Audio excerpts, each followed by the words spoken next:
The picturesque island of Corsica was the setting for the Rally of France, round 6 of the FIA World Rally Championship. Leg 1's 6 stages looped around Corsica's capital, Ajaccio. Fastest on stage 1 was the Subaru of Colin McRae. The Scotsman had found Catalunya difficult, but with a new tyre from Pirelli and damp conditions, he was back on form. The start of Bruno Thierry's rally, though, didn't go quite so well. We had a spin on the first bend in the third stage.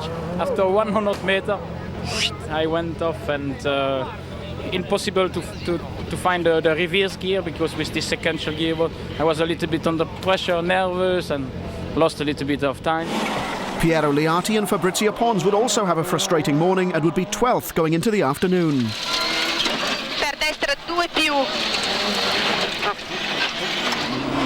On stage 2, Tommy Mäkinen took the lead. The new Evo 5 had made a promising start in Spain, and the Finn was immediately on the pace. Sainz too had a good start to the day, setting the second fastest time on the leg's first stage.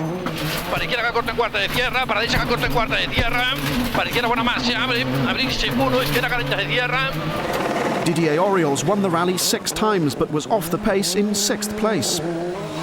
Richard Burns made a cautious start to his first Tour de Corse and was 8th quickest at the end of the day. Flat left over crest and flat left 80, easy right plus. 60. But again, the Formula 2 cars were a force to be reckoned with.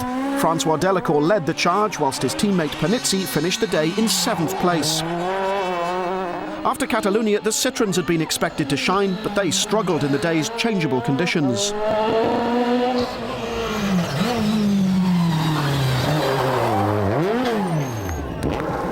The weather deteriorated in the afternoon. Torrential rain was now falling, and Mäkinen lost his lead to Sainz after water affected his engine's management system. It was quite heavy rain, so maybe really cold up some water dropped down in the rain. The result was an early bath for the Finn, but the conditions were still bad for the spectators and the drivers. Gauche 30 et épingle gauche 40, pas corde. Épingle gauche 40, pas corde. Bruno Thierry managed to stay on the road to finish the leg in 5th. Carlos Sainz was quickest on stage 3 to end the day in 4th. Piero Liati had been fastest on all of the last 3 of the day's stages and had leapt into 3rd place, while a sensational run in the wet by Formula 2 driver Francois Delacour placed him 2nd overall. I've done also so many tests on the wet condition, and the car seems so easy, and I love to drive the car on the wet condition. But the leader was Colin McRae, putting the Subaru back in front. We just got it right in this sort of weather. You do your best to try and find out what the situation is with the weather, but you know there is a bit of luck involved, whether it stops raining or starts raining again, and we got it right. Drier conditions were forecast for the second leg's 6 stages, which were run in the mountains around Corte, using stages which hadn't been run for several years. McRae started day 2 with a charge, setting the fastest time on both of the first 2 stages, extending his lead to almost 40 seconds.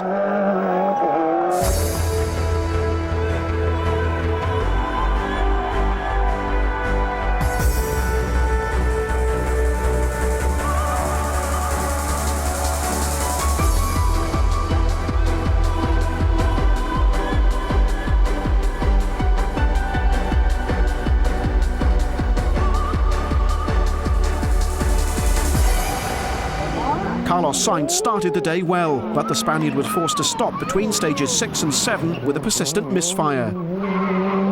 From the throttle body, yes, I have the... Can I put back this plug connection? A solution was found and the car charged into service. There was a small failure on one of the, I think, the turbo fresh air systems, and it just meant that in the road position he had a misfire. As you can hear, it's gone now. It was just a valve had broken. The worry was that he would have gone into a regroup and not been able to restart. Restart he did, and the Toyota was 2nd fastest on the next stage, moving into 3rd place. 60. Fast left minus. Richard Burns had damaged the suspension in that incident, and although it hadn't cost him much time, he'd now have to tackle the longest stage of the rally before he reached his service crew. The puncture was easily fixed, but the other damage needed advice over the radio. Yes, Richard Bernard. The bottom arm is bent and it's been flexing and it's nearly snapped. Kankanen's escort caught the Mitsubishi on that stage. Half a kilometre from the end of the stage, the bottom arm just snapped, and that was 50 kilometres away from here, so we had no chance. We tried to strap it so the wheel wouldn't move around, but it was impossible. Burns' rally was over. Juha Kankanen was also struggling. Why haven't you been able to really get to grips with this rally, and possibly even Catalonia as well, which was also tarmac? No, just maybe getting too old and not so good on tarmac. Delacour was good on tarmac and finished the day fourth, despite the conditions being tough for the Peugeot. Today it was very, very difficult for two-wheel drive. We had some wet condition, and sometimes we were on slick, sometimes we were on intermediate tire on the dry condition. Then I think it's our position is normal.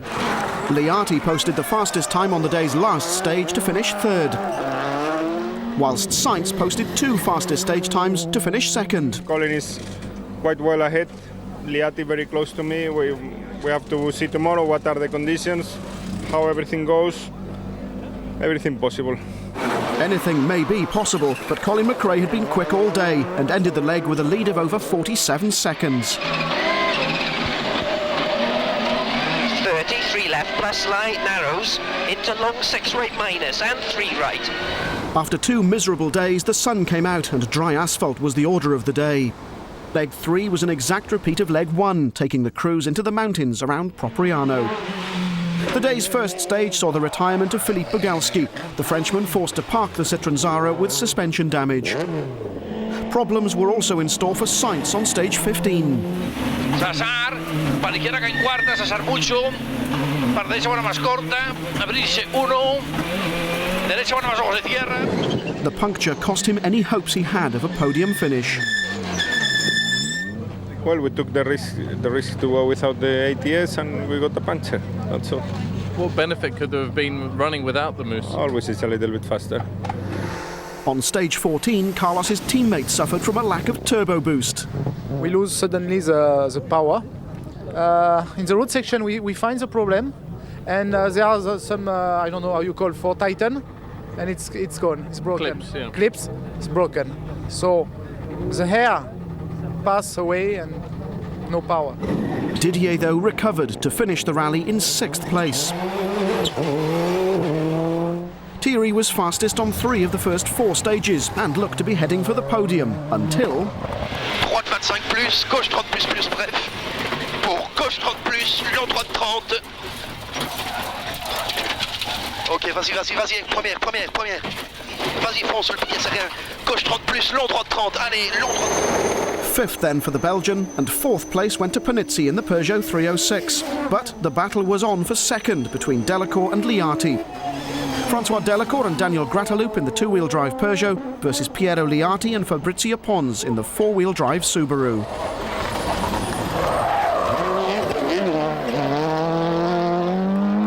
Francois, Piero says he can't go any faster. Can you?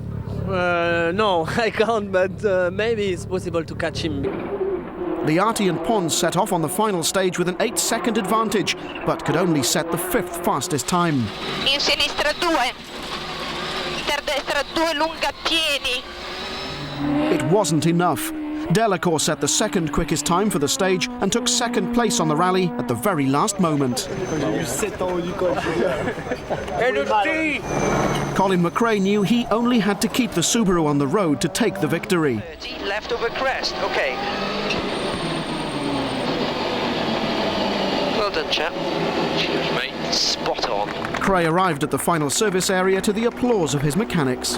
After Spain we weren't so confident as we would normally have been, but yeah, I was fairly confident. The testing was very good and the car felt good. This was the 2nd successive win in Corsica for McRae and Nicky Grist. Their winning margin was 27.2 seconds, with Delacour, Liati, Panizzi, Thierry and Oriol rounding off the point scorers. The win moved McRae into the lead of the Drivers' Championship, with Sainz in second and Burns in third, while in the series for manufacturers, Subaru leapt to the top with a 3-point lead over Mitsubishi and Toyota.